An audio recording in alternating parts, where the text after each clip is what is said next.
Welcome to Fright Night. They try to up it. Try to make it more funny. More, okay, I got it. I guess is a better way because it no longer has that Transylvania twang. Yeah, that's true. You know, it's funny, in that universe, the Fright Night TV series is like The Simpsons. It's been going on forever, it seems. Yeah. 3 years later, still going. Peter Vincent's still the host. I mean, not anymore. Well, pretty soon to be replaced. But now, do you think that, what is the show though? I thought it was him hosting movies. That's what I thought it was too, but It seems like there's a lot more going on. him hosting movies, I also thought it was possibly like a series of movies that was following his character fighting vampires was another thing that could have been. Yeah. But Because he himself was, I thought, in the movies. yes. Because in the first one, Charlie knows him as the vampire killer. Yes. So, but the way they present Fright Night's almost like, maybe he used to be in the movies, but now he's just like hosting and presenting old movies. That's probably what it is. Kind of like Because we also see Charlie in the first one, he's watching an old movie, and then Peter Vincent will cut in. I think, right? So, yeah, it's kind of like what was the vampire woman with the big ass hairdo? You're talking about, you're thinking of Elvira. Thank you. Yeah, it's just like Elvira with what she did later on. Because after the 2 movies she did, she then went on to, I guess, host a bunch of old style horror, including Return of the Living Dead. Yeah, but when I was growing up, there was Joe Bob Briggs, and he had a show called Monster Vision. It was on TNT, I think, and it would be like every Friday night. They would play an old horror movie, and he would just like, between the commercials, he would host it. Those were so much fun. They don't do that anymore. No, they don't. Because Although he came back on Shudder. He does it on Shudder sometimes, but I saw that when I was on Shudder, but I never watched them. it gives you the feel like you're watching the movie with somebody. So it's cool. And he's a horror expert, so he gives you all the background details and stuff. But yeah, so I guess that's how I see Peter Vincent. It's like he's there basically, go to the movie, and then on commercial breaks, he comes in and does some kind of shtick. Right, but in his younger days, he most likely did a whole like series of vampire movies. When he was able to do the stunts. Because later in the movie, when they're collecting items, he's citing all the different movies. Right. So I assume those are movies he starred in, and he's taken those pieces from the set as memorabilia. So do you want to go ahead and actually introduce the movie we're talking about? Yes, indeed. We're doing the sequel to From Dusk to... Oh, no. No. Actually, I didn't know I was watching Robert Patrick. All right, no, we're not doing that. But all you Bon Jovi fans, get ready. We're doing the sequel to Vampire... No, not that either. Can you be serious for once in your life? You're so cool, Brewster. Okay. No, well, we are doing continuing Vampire Month with our first sequel of Vampire Month. Yes. And that is Fright Night 2. If you are interested, we have done Fright Night 1. It's back in the archives. Back very early on the channel. If you want to get our thoughts on the original Fright Night. And if you're also interested, this was Vic's choice. Absolutely, yep. We kind of split up different choices here. I think I picked Fright Night 2 and Near Dark. I think you picked Vampires From Dusk Till Dawn. And Lost Boys was more of a collective kind of thing. Lost Boys. If you're doing Vampire Month, you almost have to do Lost Boys. Yeah. As seen by our poll, in which Lost Boys was by far the most wildly popular choice amongst the choices. That's because Lost Boys is the most widely popular vampire. Probably right, yeah. In terms of in the horror genre, if you go into stuff like Blade and stuff like that, obviously you have other things. Blade's more action. Yeah, I agree. Oh, well, so I wanted to give some background on Fright Night 2 before we dive into it, because I'll give you my background with Fright Night 2, period. So I saw the first Fright Night a long time ago, grew up with it, rented it from the video store, watched it. Actually rented that with The Hitcher. So I watched those back-to-back one weekend back in the awesome, amazing video store days that I missed so much. The cover looked very cool. The cover of Hitcher looked cool. Rented them both, watched them. So I always loved the first Fright Night. Just spoiler for our reviews, I think we both gave the first one 3 stars, actually. And the thing about Fright Night was I never really knew there was a sequel. Years went by before I found out, just when I was like in the online circles, then it was like, oh, there's a sequel. Because the sequel wasn't even at the video store. The first one was, but there was no part. Usually in the video store, it'd be like, okay, you'd have part 1, and then if there was a part 2, they would line up all the sequels. The cases would be next to it, but there was no Friday Night 2 there. So I didn't really know about the sequel until the last like 10, 12 years-ish. And I was like, oh, okay, a sequel I've never heard of. This must be a direct-to-video piece of shit like years later with a different cast and maybe Bon Jovi's in it. To be fair, I think it was still direct to video. Now that's very interesting because I want to get into the background on that because it is very interesting thing. Because now with horror, there is always that's kind of the horror formula is like big first movie and then eventually the sequels somehow become direct to video or direct to sci-fi or direct to Tubi. Tubi now. Yeah. Yeah. So we've seen almost many of our horror franchises go down that route. And that's why usually the first one's always by far the best one because usually it has the bigger budget, more creativity, and then you get a bunch of sequels that are made as cash grabs. Yep. Now, Fright Night 2, though, has a very interesting background. Oh, gosh. So, Fright Night 1, if we go back to that, was actually a pretty mild hit. Like, it made some money. It did very well at the box office. It only had a $9 million budget, so it made back its money in twofold. So, of course, this being the 80s, we were going to see a sequel. Fright Night 1 was 1985. This sequel is 1988. So 3 years went by, but they worked on the sequel. They couldn't get back. So early plans for the sequel, they wanted to bring back Jerry Dandridge, which was Chris Sarandon, our main vampire from Fright Night. Legendary character, one of the best vampire performances of all time. You stop mocking my hand movements. It helps me stay focused on what I'm talking about. I'm not even mocking your hand movements this time. It's literally Jerry Dandridge went boom. Oh, yeah. He was mocking my hand moves with the talk, but actually, you're right. Jerry Dandridge went poof. He gone. But he's a vampire. You can always find a way to bring him back. I don't know how. Not when you go boom. Yeah, but then you go kaboom and he comes back. As long as you kaboom the boom, he can come back. Fuck that. Don't you mean reboom the boom? When the performance is that good, you bring the man back. I don't care how you do it. You just bring him back. No, it makes no damn sense. Well, fortunately then for you who didn't want the classic Jerry Dandridge to come back, fortunately for you, he was unavailable. You know why? He's busy, committed to the original Child's Play, which he plays a cop in. I was hoping it'd be, that makes no damn sense. I'm not doing it. No, he would have came back. He, in fact, was still supportive enough to where he visited the set of Part 2 just to hang out with Charlie and Peter Vincent. Should have hung out with Regine. The cast was always actually very cool, and even now they do conventions together and they do Comic-Cons and stuff. Now, the director and writer of the first movie, Tom Holland, he did help with the script of Part 2, but he was unavailable to come back to direct because he was directing Child's Play. Yeah, him and Chris Sarandon, both. That's why they went from Fright Night to Child's Play. That's why they're both involved in that. So he couldn't be heavily involved, but he was still help with the script here. So you have that. But at least we get our two main characters back. Now, talking about why Fright Night 2 is so low-key, a lot of people haven't seen it or heard about it, and why the first one is such a classic, but nobody ever mentions Part 2 as if it's a direct video piece of shit. What happened was, upon finishing filming Fright Night 2, by the way, this movie had just as big of a budget as the first one. It was planned as a big theatrical thing. But upon finishing, Tom Holland, still being involved as a producer, him and the guy that plays Peter Vincent, Roddy McDowall, I think his name is, they went to meet with the main producer from the studio who was going to be financing, distributing Fright Night 2. They had lunch with him. They talked about doing Fright Night 3. They left the lunch. Everything's all good. That very night, they had lunch with him. Said producer, distributor, responsible for all things Fright Night, that producer, murdered by his kids that very night. Murdered by his children. What the hell? It's one of those weird Hollywood stories. Are Now, we sure we're not talking about Charles Manson here? Charles Manson, something Dandridge, somebody got the man, and it was his kids killing him. Holy lay. Now, because of this, now keep in mind at this point, Friday Night 2 is finished, but they're relying on this dude who has the rights and he's going to distribute it. And now dead. So the movie goes from big theatrical sequel to opening only in one theater in New York and one theater in Los Angeles, and then direct to video.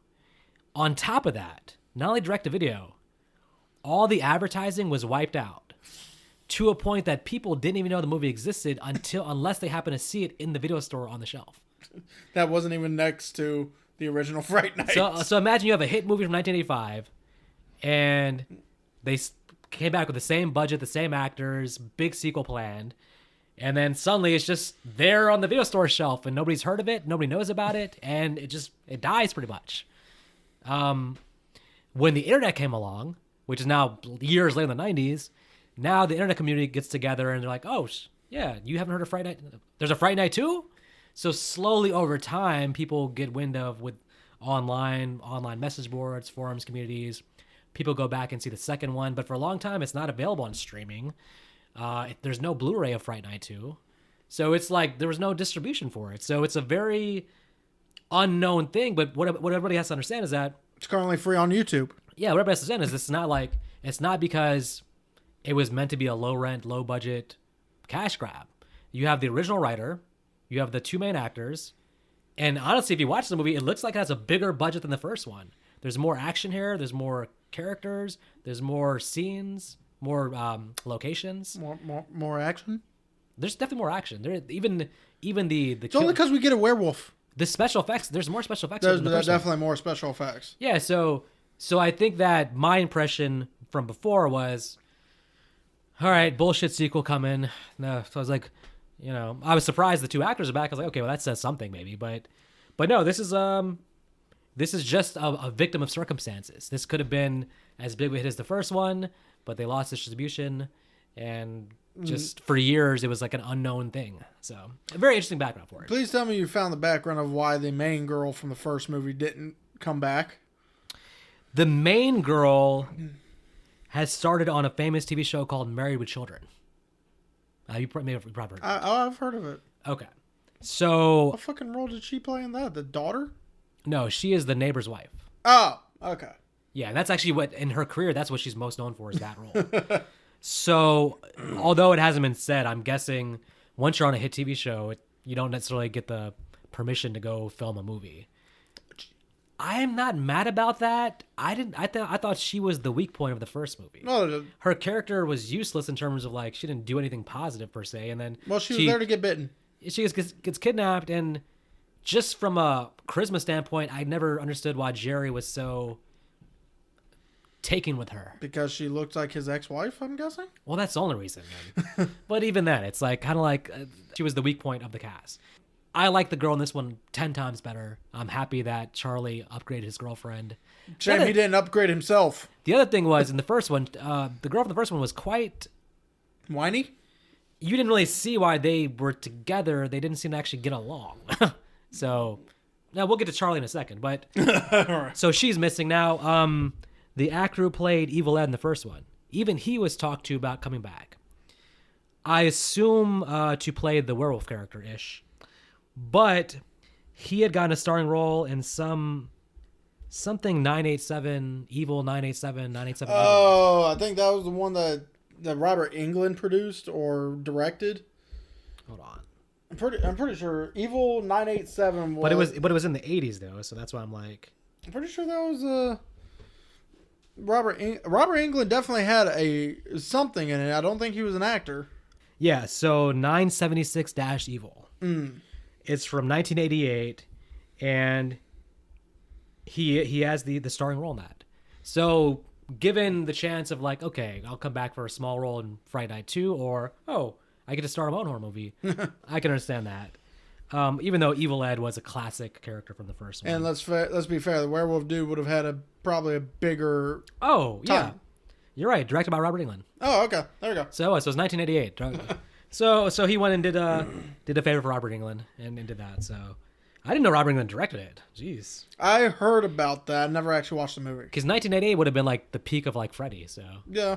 So that's pretty interesting. Well, 1988 wouldn't that have been movie 4 or 5? Because part 6 was 90.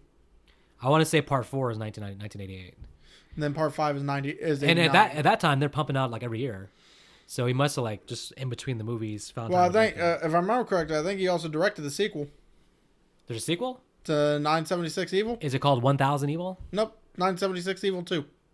That's an uninspired, uncreative name. I'm just saying. It's a horror movie from the 80s. You could have done better than that, Robert. What are you doing? It's a horror movie from the 80s. Okay, all right. All right. Well, okay. So anyways, he was approached. So, but I mean, Here's the thing with the girlfriend role too. What they did with the story in terms of at the beginning, Charlie has convinced himself or has been convinced that vampires aren't real. Correct. That works way better with a new girlfriend than if the old girlfriend was still there to be like, what are you talking about, Charlie? I was kidnapped. This happened. Jared, like, for the story purpose... That fucker bit me. For the story purpose, it works way better to have a new girlfriend who's just like, yeah, of course, Charlie, vampires aren't real. And I guess that's what 3 years of therapy gets you, is they... Brainwash you. Brainwash your memories into... Well, with this therapist, at least. Considering the fact. Actually, we'll get into that later because I got some questions about the therapist, but... Oh, I got some answers. But yeah, that's where we started the movie. We start with Charlie in therapy. Yep. And he's after we get a kind of a rehash of the ending of part 1. Yep, just a quick recap. And two things I noticed off the bat with the movie is that it looks how it looks. It looks exactly, cinematography wise, it looks exactly like the previous one. Like when they show scenes from the previous one and then cut to now, it doesn't look like a different movie. It looks like the same exact movie. Kind of hope so. Sometimes 3 years later, it's not the case though. Sometimes it's like movies look different. A little bit more polished. The director they got is Tommy Lee Wallace, who is the director of Halloween 3, which actually I liked. So okay, there we go. I was wondering why his name sounded familiar. Yeah, he did some a lot of 80s horror ish. He's involved with a lot of the Halloween movies, but the main thing is he directed part 3 of Halloween. So he's in therapy. He's talking. The therapist is he's a dude from the show Saved by the Bell. He's like Mr. Croce from Saved by the Bell is where I know this actor from. You're dating yourself. Hey, man, unless your parents watched it, I doubt it. That show's still on now, No and way. there was a reboot. What? Wait, there was a reboot? Do you have cable? No, I don't. Okay, Saved by the Bell plays for the last 50 years. On TV Land?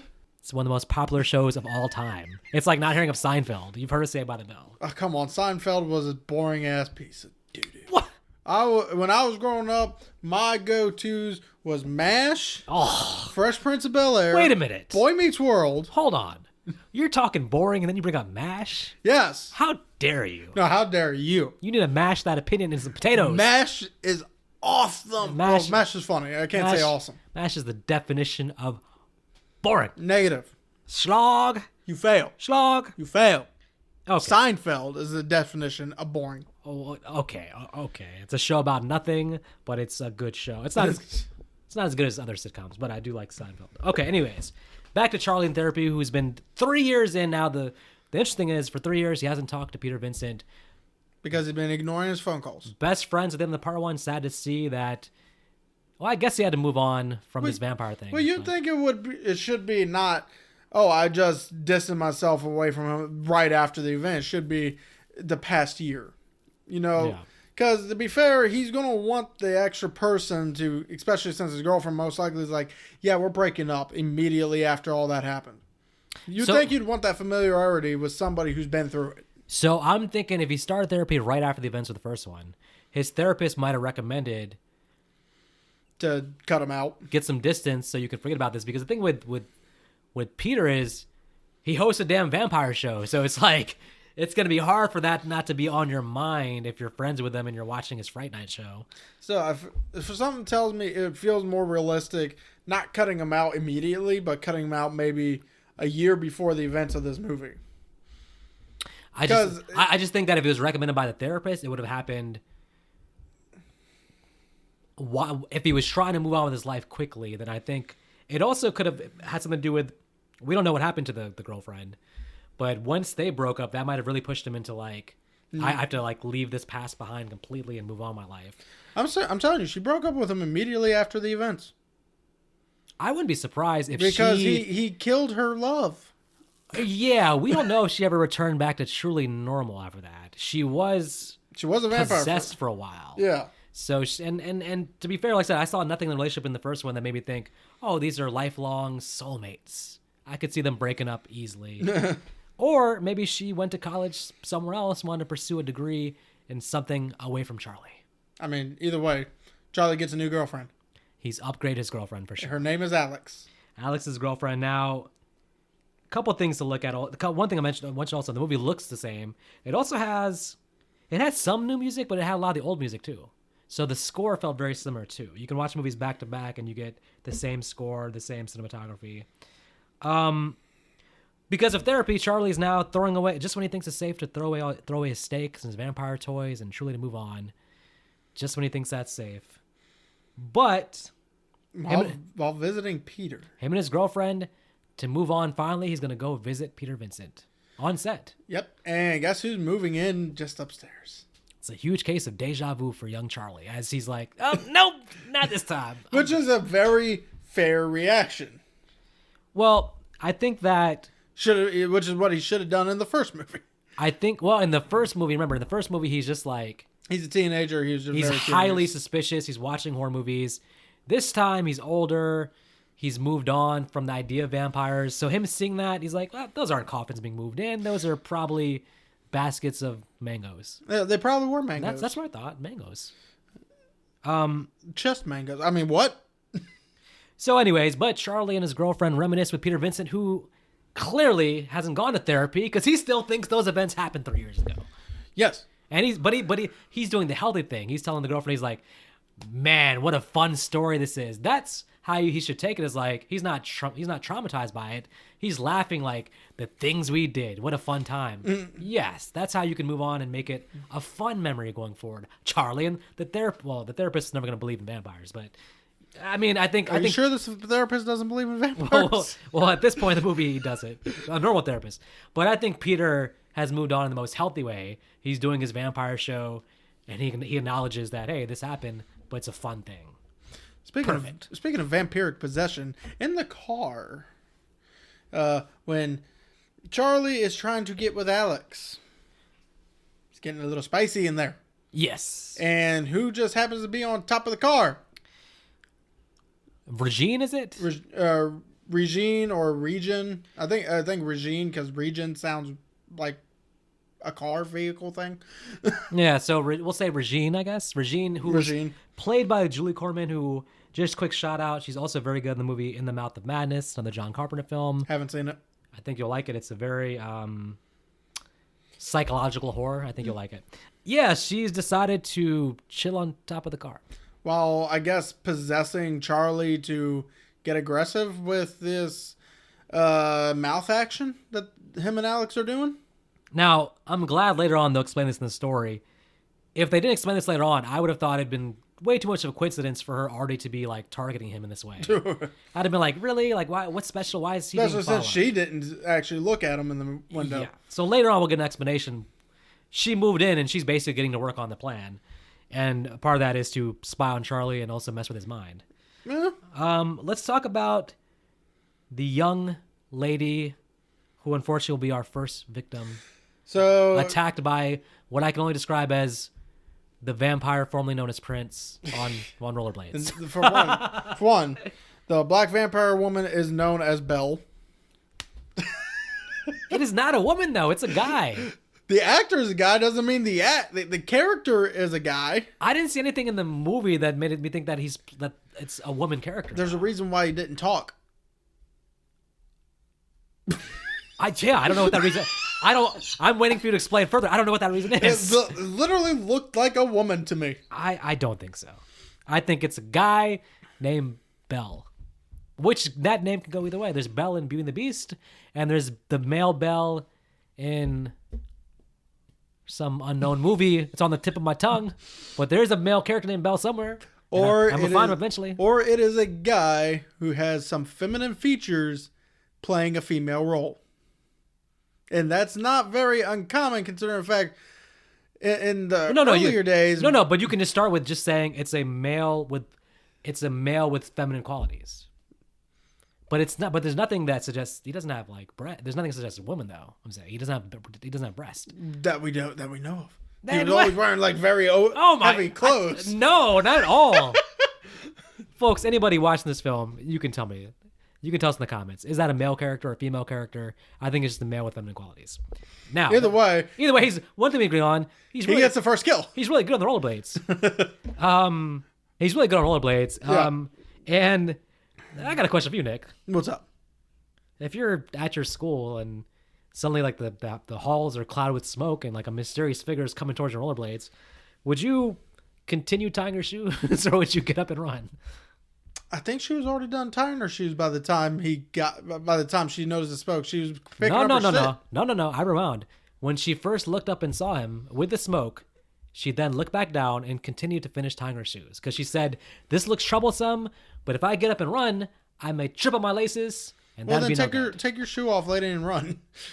Oh, she didn't even get up at all. She just sat there and waited for him to like, yee coming down the hall. And then I'm going to say awkwardly, because for some reason this shot looked a little awkward to me of him biting her on the neck. Now, I thought about you when I saw the scene, though, because I was like, well, Nick will like that they show a lot of blood here, because he's like, last week you're like, I like blood with my vampire killings. Well, to be fair, last week we got that blood. Well, 2 weeks ago. Okay. You're like, you want to see the blood splatter everywhere, and we see a lot of her blood splatter on the thing. So. Yeah, but it still looked awkward because you can still see like one of the fangs just sticking out. I mean, it's a cool kill. The guy definitely just charged at her. I mean, even though it's a vampire that could have just charged on foot, but I guess why do that? Well, it's a fun thing to do to introduce our villains, our bad guys here, and now we're also going to get a werewolf climbing up a window. Yes. Now we do have some thoughts on.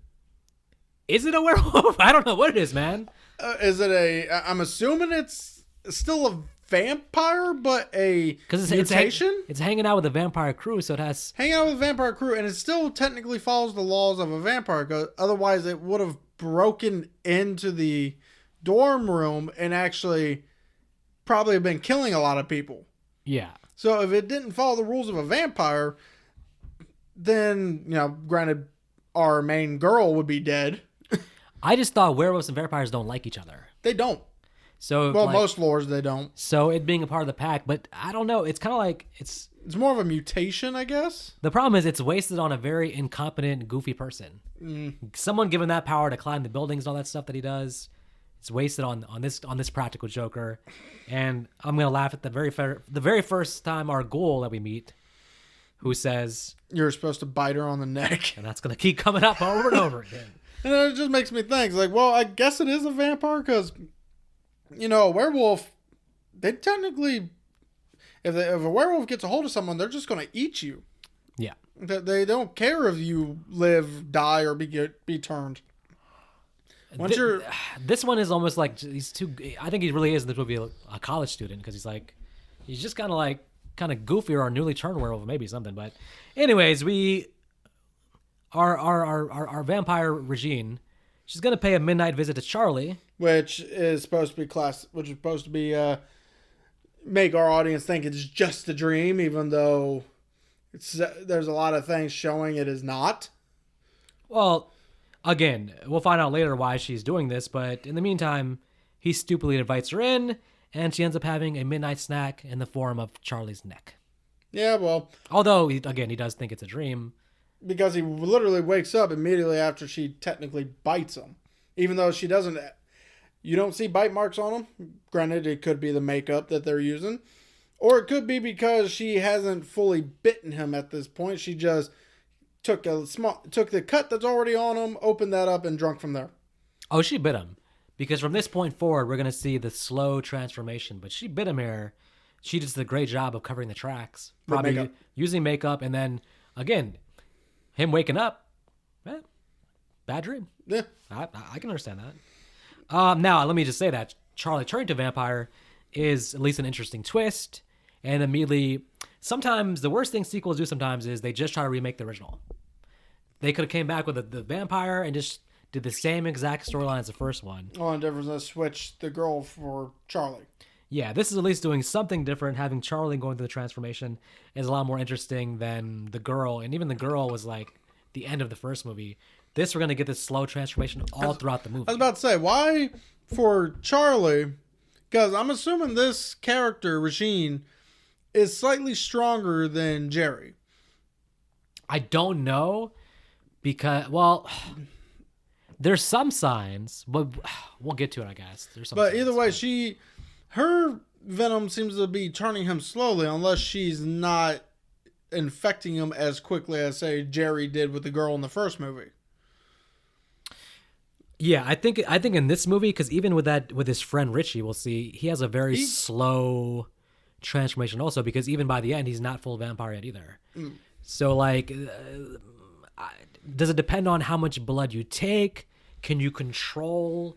It's got like with COVID, if like you get like a full exposure to it, like in your face, like a lot, then you might be sicker than somebody who gets like a passing whatever. Right. So I guess as a vampire, can you control how much you infect somebody? Maybe. I mean, if you can, then she would know because she's a master vampire. If I do pay for therapy ever, and my therapist, if I'm like, Doc, I don't know what to do. I got problems. What do I do? If that therapist says, I got an answer for you, buddy, bowling. I want my money back, Nick. I don't pay you to tell me to go bowling. All right. Well, the real question I got is when Charlie hears this, he goes, bowling. Exactly. Like, literally, like he's disgusted with the idea. It's like, bitch, have you never been bowling before? It is fun. Plus, they have a fantastic bowling alley in this movie with snacks and like an arcade, pool table. Yeah. Looks like a bar is in there too. Which most bowling alleys nowadays do have bars. Now, although I'm laughing at the therapist, the sillier thing is he takes the advice. But he's bowling with sunglasses on. Well, that's because he's having migraines from turning into a vampire. The sun is hurting his eyeballs. Yeah, but I gotta assume that his effectiveness as a bowler has gone down dramatically by wearing sunglasses in the bowling alley. Well, him and Alex decide to set a date to go see the opera. Yeah. Okay. These kids have a lot of money for being in college. I see that. I don't see either of them working a part-time job here. Oh, I guess she does have a job, though. Because she says she gets off work at 8 and to pick her up. Yep, well... Now, there was a nice detail here, though, with that. The Charlie's, he's late to it because he slept through the day. Right. Which is, again, a nice little... It's very low-key, but you're like, oh, he slept 6 hours because this is part of him becoming a vampire. Well, yeah, but I got a question. Did she say she'll meet him there, or did she say she'll pick him up? He's supposed to pick her up. Okay. Well... But that's not really what happens though, because she's already waiting there. She goes there, so I have to go back and see if she said meet me there or pick me up. I think she said pick me up. I could have sworn I heard her say pick. She says she'll pick him up, but granted, we never see her drive. So the problem with this whole thing is just this is all before cell phones. Very easily having the ability to text message somebody would have corrected this whole situation. Well, Charlie still proves once again that he's a bad boyfriend.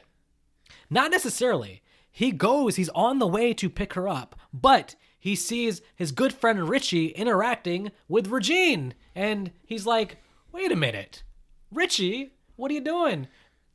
He gets in a car with Regine and they're off. And Charlie's like, you know what? For the sake of my friend, even though he's a grown adult, he makes his own decisions. I'm going to follow the car and make sure Richie's okay. And I think he's just being a good friend. Bad boyfriend, but good friend at least. You got to acknowledge that. What? The guy, it literally sounds like these two don't really give two flying dicks about each other.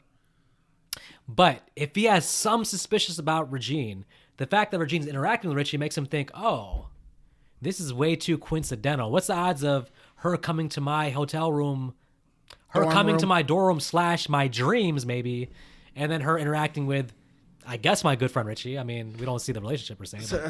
Still got a very slight issue. It's not his problem at the moment. Go to your girlfriend, because he said literally in a scene before this he wants to have sex with her. You can't have sex with her if you're freaking abandoning her. He dreamed about this random woman biting his neck, and now she is making herself a part of his life. She doesn't think she actually likes Richie.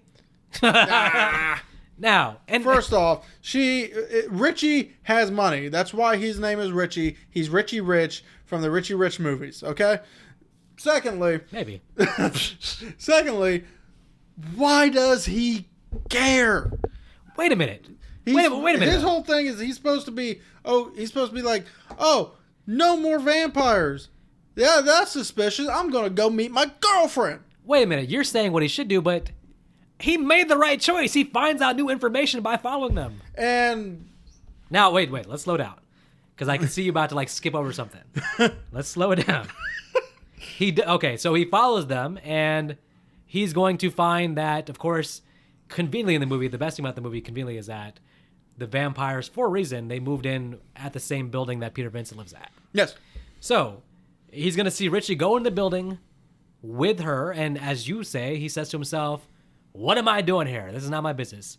But he looks up, sees a light come on. He's still a pervert. Sees some weird act. No, he doesn't know what's going on there. What are you talking about? He knows exactly what's going on. He literally saw it in the first movie. He was literally perving on Jerry and that hooker in the first movie, like he's about to perv on Regine and his friend. Not perving, looking for vampire activity.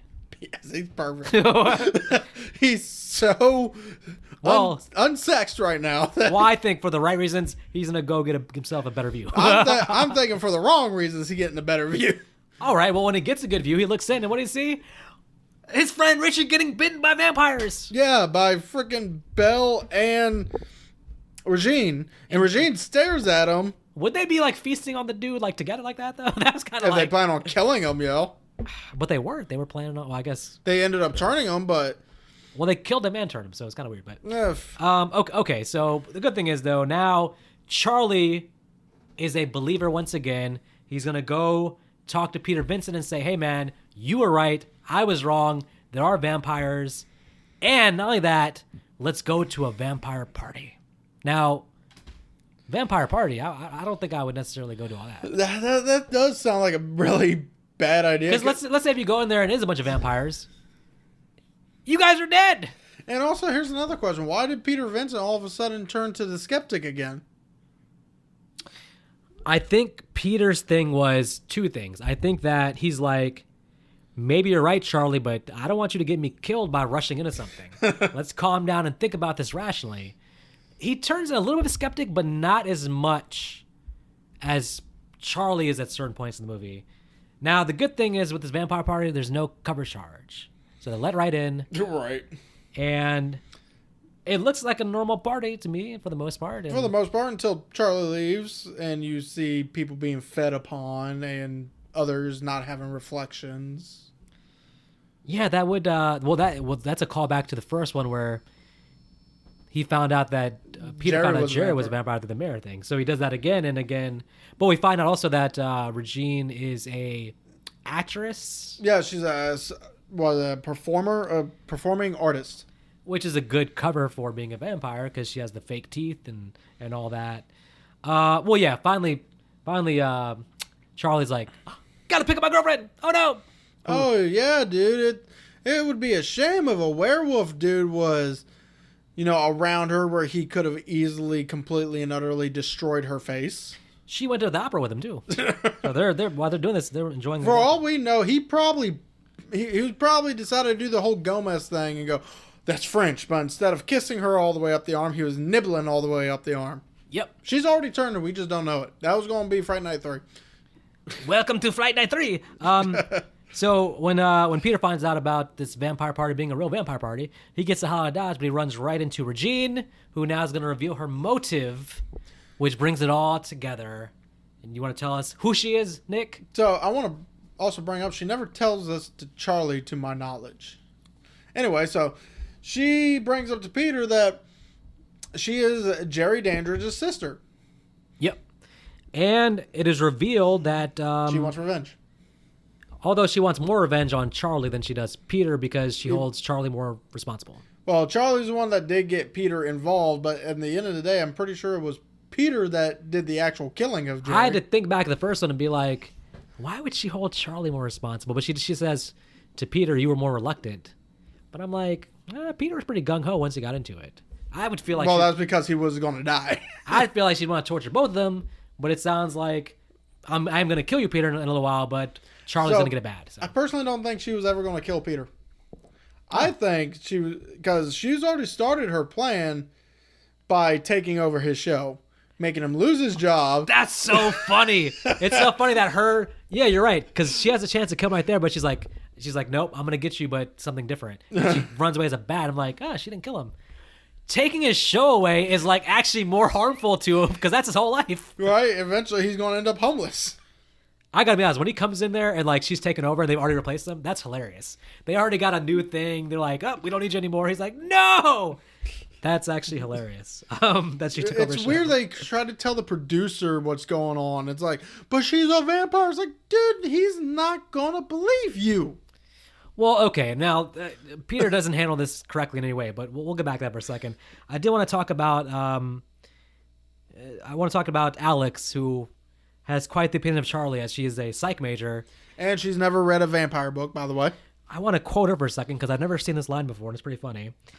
He has a fascination with low-grade melodramas such as Bloodsuckers from Beyond.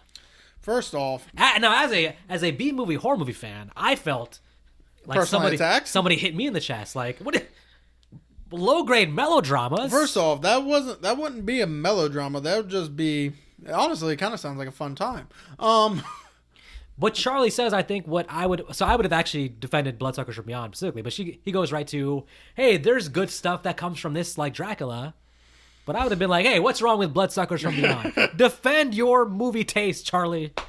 You let us all down. Well, really, honestly, he should have ended everything. One, to probably keep her a little safer, or at least in his mind would have kept her safer. And two, the minute she says she's never read Dracula, it's like, I don't know what I'm doing with you. Well, I mean, listen. Granted, he's never going to get a girl that good looking who actually has read Dracula. I'd say a couple of things. First of all, Dracula is quite the book. I'm not going to lie. That's a book. That's some serious reading. Now, at least I've seen the Dracula movie. Isn't that like 400 pages or so? It's Bram Stoker's Dracula. It's quite the book. It's not that big if it's only 400. That's a normal sized book.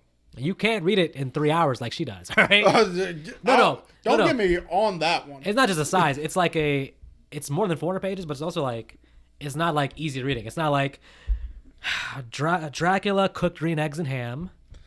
There was a cat in the hat. It's not like that. It's like very. Find what Dracula being a Dr. Seuss book. Is he feeding on these? I'm just saying it's not it's not easy reading with pictures where Dracula is like taking a bite out of somebody and you're like, oh, look at the pretty pictures. It's thick reading. That's all I'm saying. But to your point, I mean, I already think she's kind of out of Charlie's league. So the idea that right. He's gonna be like, hey, you don't like Dracula?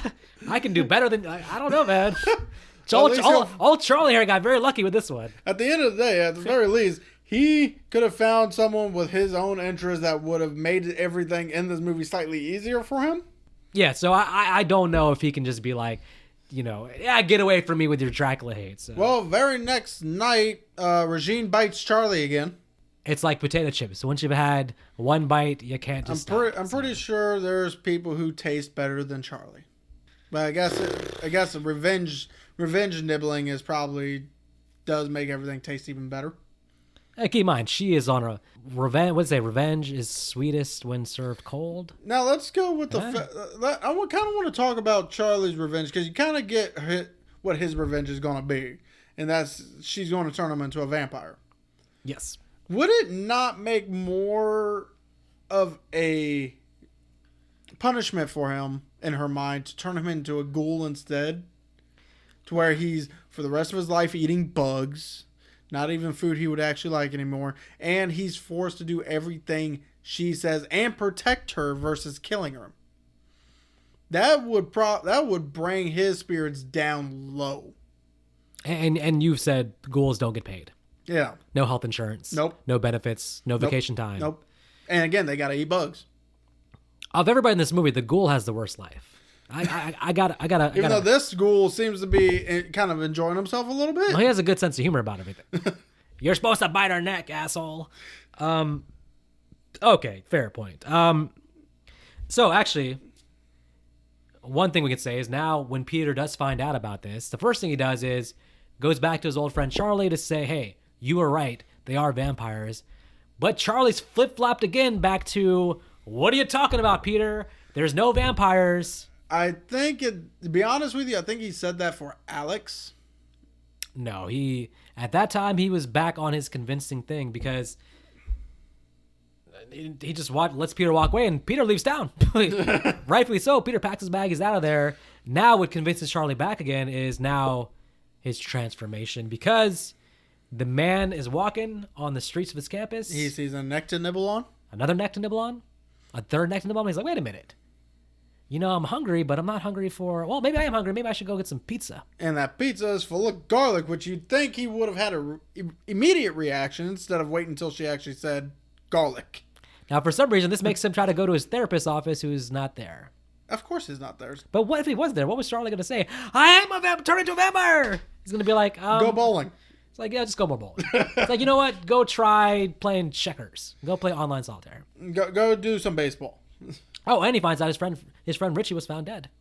Well, yeah, because that's what I'm saying. So they turned Richie, but they also temporarily killed him because they found him dead. I don't know. So now Charlie's gonna find the vampires sleeping peacefully in their coffins. Yep, and he's about to go stabby on her. Give them the best alarm clock possible. Until she wakes up and glares at him with red laser eyes. She has beautiful eyes. Very beautiful eyes. Especially with those red lasers. So now he just walks away because he can't stand to kill such beautiful eyes.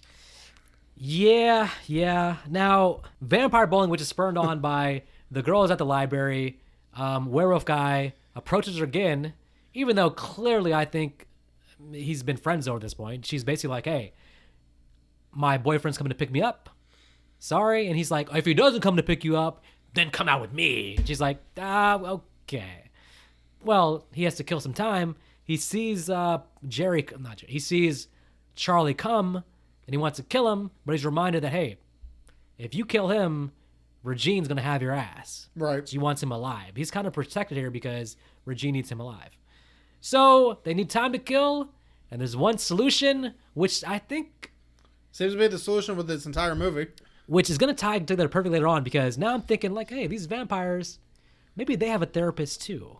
And maybe it's the same therapist. We'll get back to that. But bowling is the solution for everything, but thankfully so, because we get this hilarious vampire bowling scene. Along with just pure fun. Yeah, a bunch, 3 deaths off screen, which is kind of sad, you know. I like my deaths on screen, but yeah, but you get a feel for the gore here going on though, like crazy. Oh yeah, especially when the head comes out of the ball return. Why was the ghoul's freaked out? He's like, oh! Like, you haven't seen gore before, dude? So there's two things interesting. The ghoul is freaked out, and then the ghoul seems to show his strength. He picks up the vampire dude and looks like he could probably beat the shit out of him. Oh, he probably could, because vampire dude is... Ghoul guy picks up vampire guy. Vampire guy, honestly, I'm surprised he didn't just turn into a werewolf guy and start slapping each other around. But what's funny about the scene is, like, they seem like they're all best friends. It looks like just friends hanging out bowling. For all we know, they're joking with each other. They're laughing. It's just fun. For all we know, all these 3 characters probably were friends and just all turned around the same time. It looks like it. It's just or at least the ghoul guy was turned into a ghoul. I appreciate, usually the henchmen don't get this kind of attention. So I appreciate them getting a moment.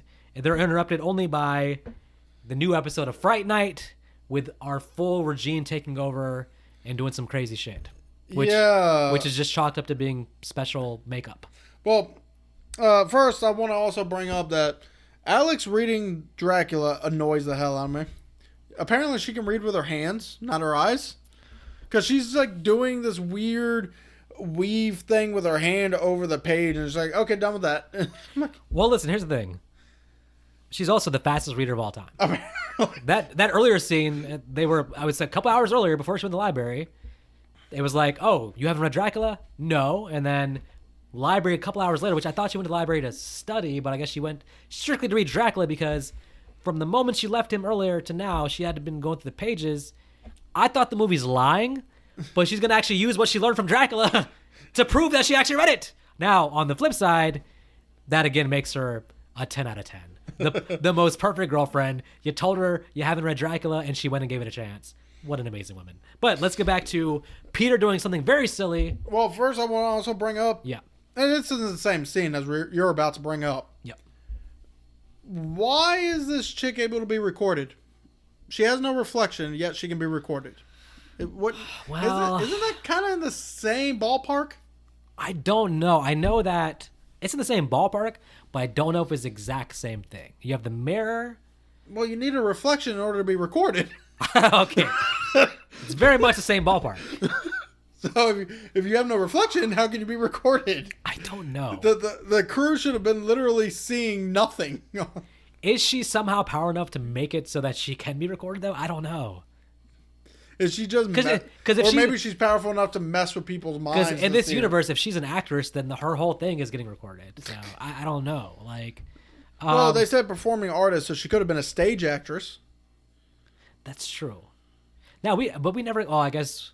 Okay, yeah, that's true. And they're recording live too. So yeah. Now, okay. My problem with the scene is it's actually hilarious though. my man Peter tries to attack her from the entire cast and crew. like he's a small man. I don't think he's getting that far. He gets so pissed off. He's just like, I'm just gonna kill her on screen. Like, dude, of course the whole crew rushes you and you get taken to the insane asylum. I'm like, whoa, you couldn't come up with a better plan than that, Peter? Come on. So. Back to the library, though, because Werewolf Guy, he's determined to get that date. Oh, yeah. In this case, he's determined to get that date, kill Charlie, nibble on girl's neck. But unfortunately for him, and again, this is in vampire lore, but credit to the movie, this is probably the only time I've actually ever seen it used, is the roses. Yeah. It's in the lore, so it's a real thing, but it takes a lot of vampire knowledge, and again, having read the book Dracula, which apparently she did. So she uses the roses, and they make the point.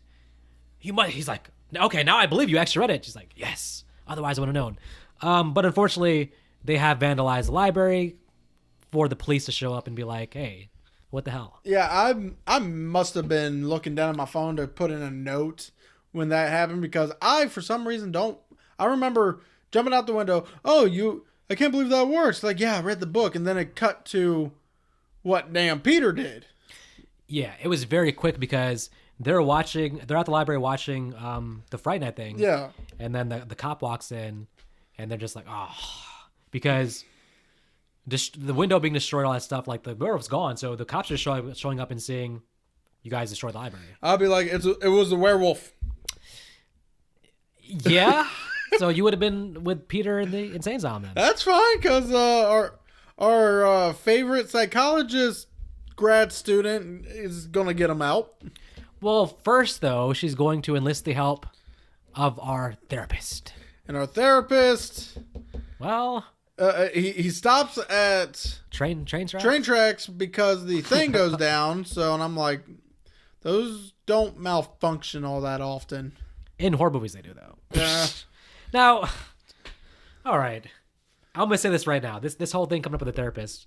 Like the vampire bowling scene, it is again hilarious. It's a great scene. This just fat vampire just like, I'm gonna nom you. Well, okay, so let the bat out of the bag here. The therapist is a vampire. Yeah, but when did he get turned? Because he was out during the day. This is what I was thinking about this. I had two thoughts. I was like, okay, if he's been a vampire for the entire 3 years he's been seeing Charlie, I was like, yo, they set this up a long time ago. Like, this is like an amazing thing. But I'm like, but also, I would think more he just recently got turned because he seems to suck as a vampire and he's not strong.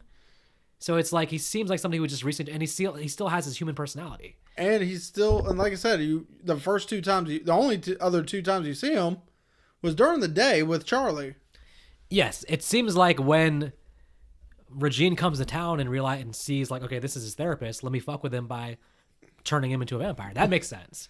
The long game, though, would have been like, my God, they planted him at the school 3 years ago. I was like, well, okay, that seems like brought out there. But this therapist dude gets stabbed, and it's just hilarious because he's like, that didn't work. But then he's also like, it's so funny. He's like, I want you to be able to experience like death. So let me do it myself so you can get the full experience. Which is weird because then it's just like, well, how newly turned is this guy? Because he's just like, I'm going to go ahead and kill myself now. That day, but also was like, this dude's the best therapist of all time. He's using his death as a lesson to her. I was like, this is hilarious. Like, and then kills himself. He's like, oh, yep, that did it. Boom, dead. And then Alex gets Peter out. Now, this is actually smart because she's using his credentials. Mm-hmm. And then also, Peter makes a friend in the insane place. Sort of. Who's going to be the unsung hero of the movie. Yeah. This dude is going to like beat up people, let him out the thing. Yeah, because when the nurse was about to call the freaking hospital bouncer, this guy uses the mop bucket to slam her head. Fun stuff. Pretty man. sure she's dead.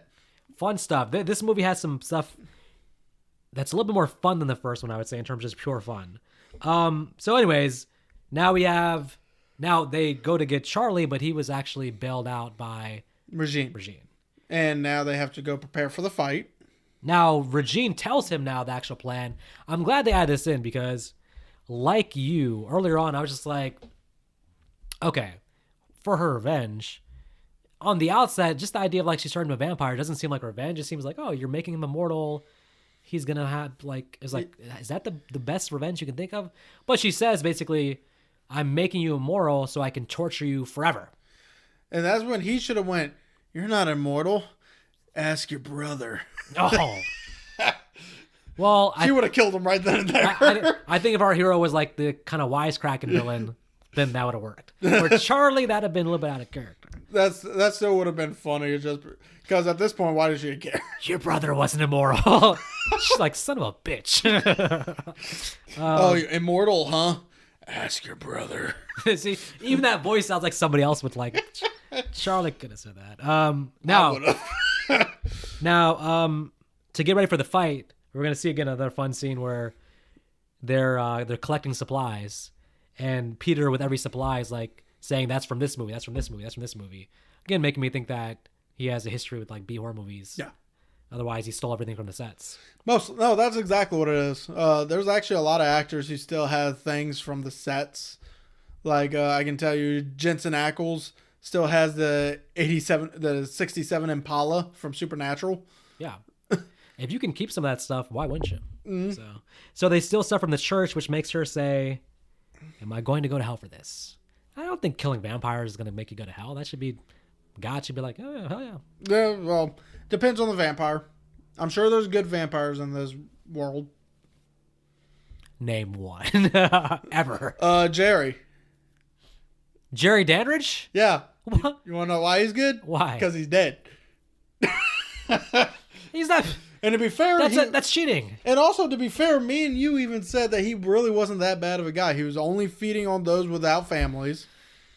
Yeah. He was pretty much doing everything he needed to survive. The only time he became a villain was at the end when he noticed the girl and found out that they knew exactly what he was. He's one of those dudes that you're like, man, he'd be cool to hang out with, but you would never want him to be on your bad side.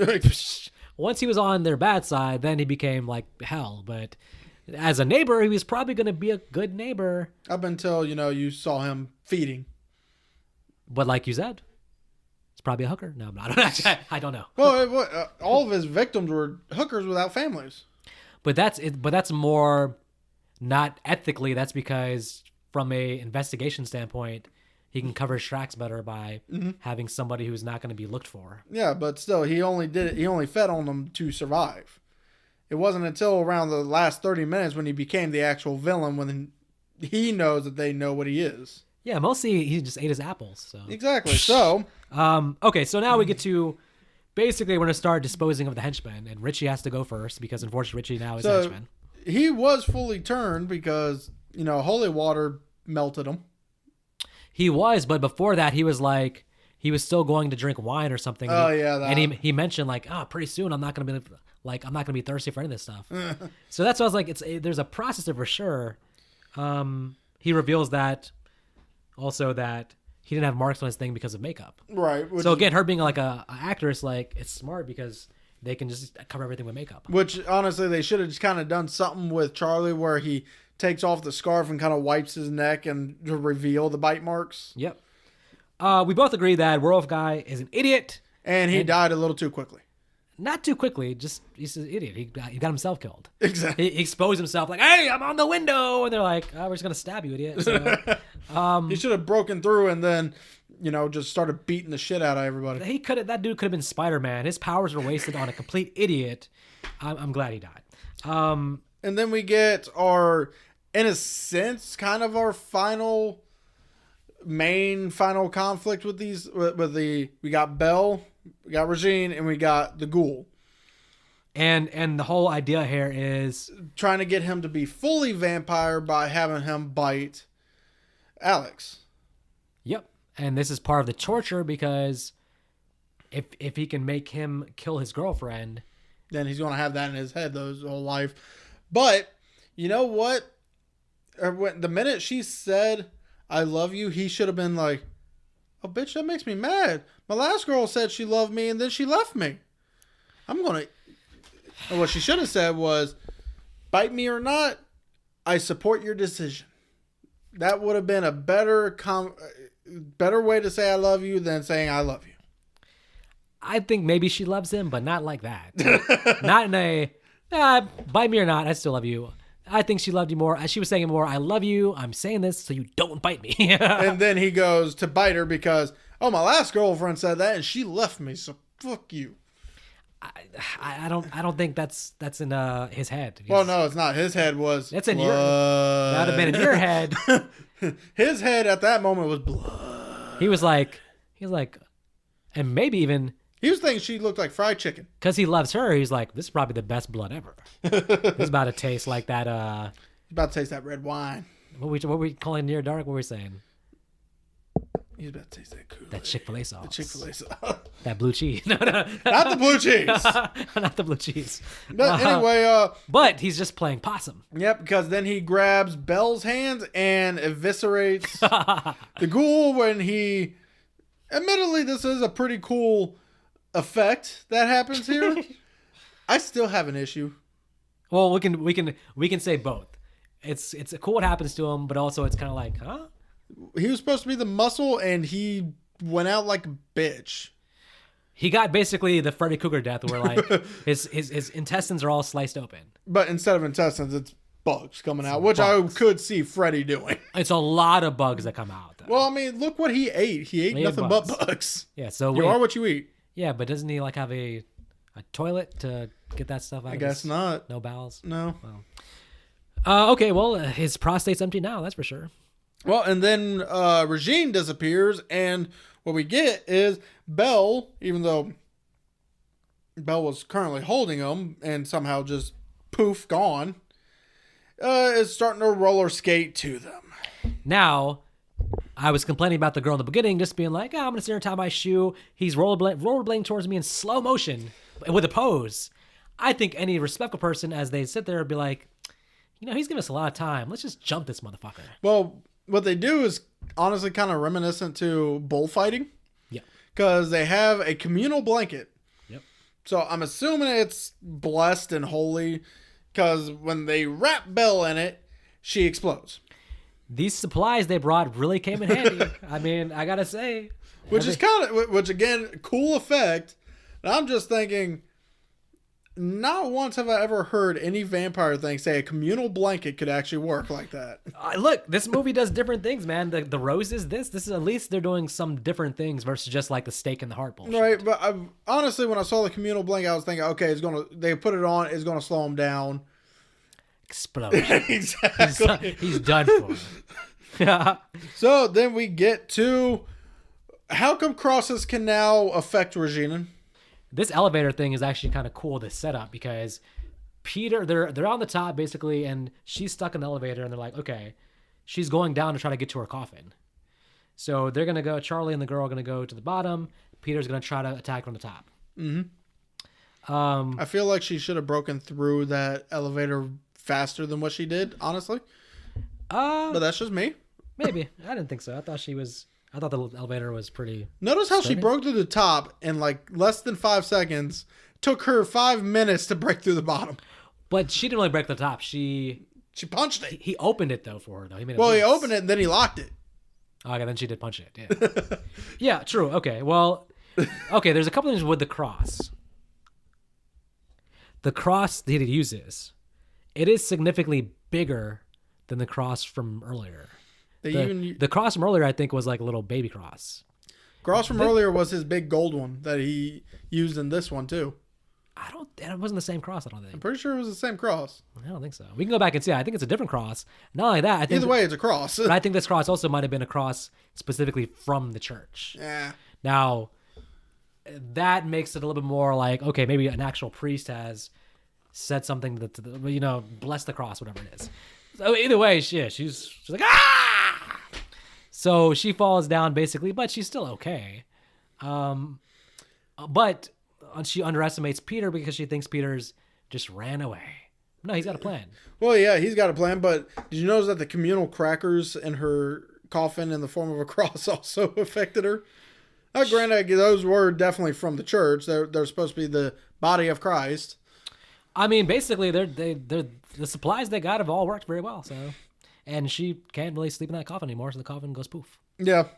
To your point, it's not a negative per se, but I understand it. One thing with having a female vampire villain, and then having your main character be Charlie, these two characters really can't have a fight scene. It's just not like it's a teenage boy and a woman, and the teenage boy is also like has never shown any kind of like fighting ability, and she doesn't have any reason to like start punching him or anything. So. He did fight in the first movie a little bit. Not really though. He got thrown around. I think it wasn't really. He didn't. What offense? He knocked out his damn girlfriend in the first movie. Oh my god. She also is like, her thing is to try to seduce you through the mind, basically. So she's gonna talk to him and convince him through seduction, but then I still have an issue with that for another reason. It's already failed once. What makes you think it's going to work a second time? At the very least, she has long ass nails to scratch the hell out of him with. I don't think she still wants to kill him. She still is with going with the idea of that. Remember, at this point, he's still turning to a vampire. Unless she dies, he's going to become her vampire slave. She just needs to kill some time and make it past the night for him to fully transform. So she's going to talk to him and convince him, I guess, to try to do something. But bite his girlfriend. She's sitting right next to him. Yeah. Her plan would have worked if Peter actually had gone the hell away. Well, Peter's a master now with these damn little mirrors and stuff. He knows exactly how to reflect the sunlight from any angle, and she gets caught in that. And okay, one complaint would be like, it's not this movie's problem, it's a problem in the vampire movie genre. Every vampire movie we watch this month, it's always the same conclusion. The damn sunlight comes and burns the vampire to shit. I get that's how vampires die, but does it always have to end with sunlight? I guess we should have watched Blade at least. At least then they would have chopped him in half and they explode. And he could have been like, some motherfucker's always trying to skate a pill. Yeah, he says that to Frost right before pumping him full of explosion serum. True. Now Blade is years later, so to be fair, Blade being different, it is the newer one, so that's good. But all the older vampire movies, they all have sunlight as their go-to to kill them. But that's the end of Regine and the end of our movie, pretty much. Pretty much, because all we get is now a plan for them to get married and have kids, I guess. Yeah, and that's after she asks, "Hey, what happens if there's more?" It's like, well, you should know there's more.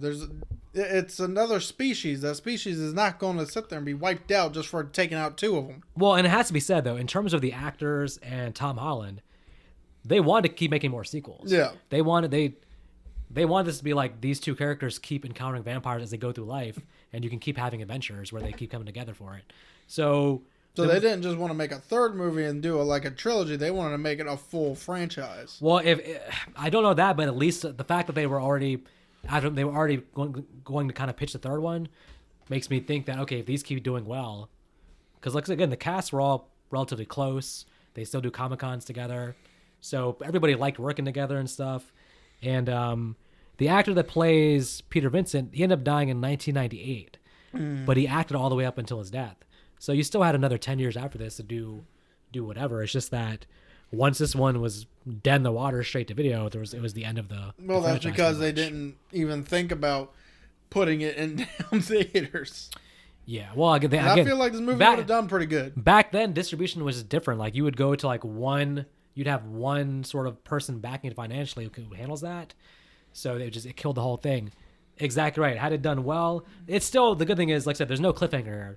This is a proper ending. If this is the ending, there's no cliffhanger. That you don't need a part 3. It'd have been nice now looking back and watching, like, okay, they've built a universe here that you could have kept, plugging in basically. And hopefully it wouldn't have been him getting a new girlfriend in every each one. It probably would have been. It'd have been like the third movie. I already see how the third one went. The reason Alex is not in the third one is because they actually encountered another vampire group. That vampire group actually killed her, so now he wants revenge on that vampire group. That's too dark for these movies. These movies are still light in tone. The girlfriend doesn't die in these movies. So. Dude, but I like the darkness. There's a reason why I didn't choose it. I like this better than the darkness, honestly. I like the darkness.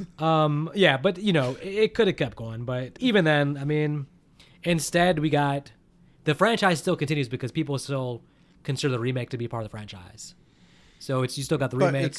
the guy's name is still Jerry Dandridge. Yeah, but it's just like when you buy the Friday the 13th box set, you still have the remake in there. The Halloween box that has the remake. Remakes are still part of the franchise. Honestly, They're different continuities, but they're still involved. every box set I've ever seen with Friday the 13th has literally been 1 through 8. I've never seen the remake in the box set for Friday. I got the limited edition one that's like everything. But remakes are, unfortunately, they are considered part of the franchise. I mean, I agree they're different things, but you got a Fright Night Part 2 of the remake. Yep, called New Blood. Which I don't think I'll be partaking in that. 17% in Rotten Tomatoes. Yeah, and that's bad. Only 17% of Idaho have seen the movie. But at least Beekeeper is 67% on Rotten Tomatoes. Well, you're a big Statham fan, so I'm not that big of a Statham fan. But you are a Statham fan. I am. You are. I'm not a big one, but I am. Given the background, I had pretty low expectations of the movie because, again, you just think direct if you don't know that. After researching it, I was like, oh, well, this is actually supposed to be like a really high-quality sequel. And I gotta say, I do think it's underrated. I don't hear people talk about it. The first movie, although I love it, is very overhyped compared to this. They're not so far difference in quality where they should be separated as like one's like a classic and this is like so far behind. I genuinely think if you watch the first one and like it, you'll like the second one and you should watch the second one. They go together perfectly. Again, has similar music. It looks exactly the same. The differences are this one doesn't have the iconic Jerry Dandridge performance, but it almost makes up for it just by having a group of vampire characters where you actually get to sort of know the henchmen a little bit. You get to know their personalities. They're all given like a moment, basically. So you got like a better cast of bad guys, even though you don't have one iconic bad guy. I think Regine does a good enough job as Jerry's sister. And then I think the girlfriend character was an upgrade over the first one. I actually think that She was definitely prettier. I think she's a more fun character, more to do the way she killed the therapist. I just think there was The therapist killed himself. well, her taking his credentials. She was given more to do than the girlfriend character in the first one, for sure. Girlfriend character was just there to be a bite. Damsel in distress. I thought the actor who plays Charlie was better here. I mean, naturally, it's a couple years later, so he's a better actor, I think. And honestly, I gotta say, Peter Vincent's one of my favorite horror characters. I would love just to watch the adventures of Peter Vincent. Just one of my favorite horror characters, honestly. So I might be reaching, but man, I'll tell you what. I'm gonna again. I think I did this with Near Dark. I'm gonna do a light 3 stars. For me, there are definitely some nitpicks I can say that don't make it a perfect movie, but I feel this movie's gonna have rewatchability. I feel like it has enough fun scenes that stand out. I feel like if you like the characters of Charlie and Peter, then this is just like another fun adventure for them. And I will be spreading the word online, at least in the Reddit circles and the silly Facebook groups who keep hyping up Friday the 13th Part 5 A New Beginning to me. Stop doing that. Stop You're making. Still on those? Yeah, I don't have the heart. I left them a long time ago. I don't have the heart to unjoin. I like sometimes correcting people on certain things, but And then they get mad at you. They do, but they're pushing New Beginning, but they're not pushing Fright Night 2. So I will be there to get this movie out of the underrated, unseen category and talk about it a little bit more than it is now, which is not at all, at least more than New Beginning. But anyways, so light 3 stars for me. So for me, I'm just going to start this off by saying I'm personally going to give it a 2.5. It is a good movie. It's a good sequel to follow the original. The only downside is, as much as I can agree that I do like the fact that there's more villains in this one, I still feel like the villain aspect still fell a little flat when it comes to Regine. For the fact that she really wasn't all that intimidating to me. Yeah. I agree with that. And, I mean, I don't think she was originally supposed to be. I think you could say she was supposed to be a more seductress type, so she wouldn't have been intimidating. Would it have helped if they had one scene where she like viciously kills somebody? Yes. Maybe just that probably would have been one scene of her seducing somebody and then just like taking their head off or something. But also at the same time, even a seductress can be intimidating. I've seen some movies that do that. that was about it. I mean, it did feel like there were some scenes that probably did not need to be in there, but at the same time, it still added a little bit of fun to the movie. So, overall, 2.5 for me. It's one of those movies where, yes, if you like the first one, you'll like this one. It goes well with the first movie, even with this time jump.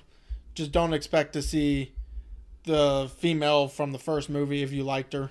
I don't know how many people liked her. Well, if you're a fan of Married with Children, then you'll like her. I like Married with Children, but I didn't like her in Fright Night. I didn't. When I think having by itself, I'm like, okay, she was okay. But now having something to compare it to, I can be like, they could have done so much more with her. Look what they did with this one. Right.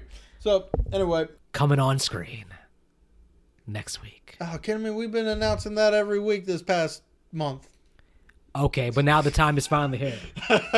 Folks, if you are listening to this, next week, stay tuned. We're doing the Lost Boys on screen. Is make sure, if you're in therapy, I support going to therapy, but make sure he's giving you better advice than bowling. Can't be the solution to your problems. If he says bowling, then you get your refund, find a different therapist. Bowling is fun, but it's not answering your problems. It may not answer your problems, but we'll take them away for 2 hours. Yeah, but you got to pay each hour per game, so. Not per game. There's some places that you can pay to bowl as many as you can in 2 hours. And bring your own bowling shoes too, and save some money. So. Yeah, I wish mine didn't disappear. All right, folks, we're off to find some better food than Hooters. Hooters is the only good food. Don't listen to Nick. He's slowly transforming into a vampire. He must be in order to think that. So long, folks.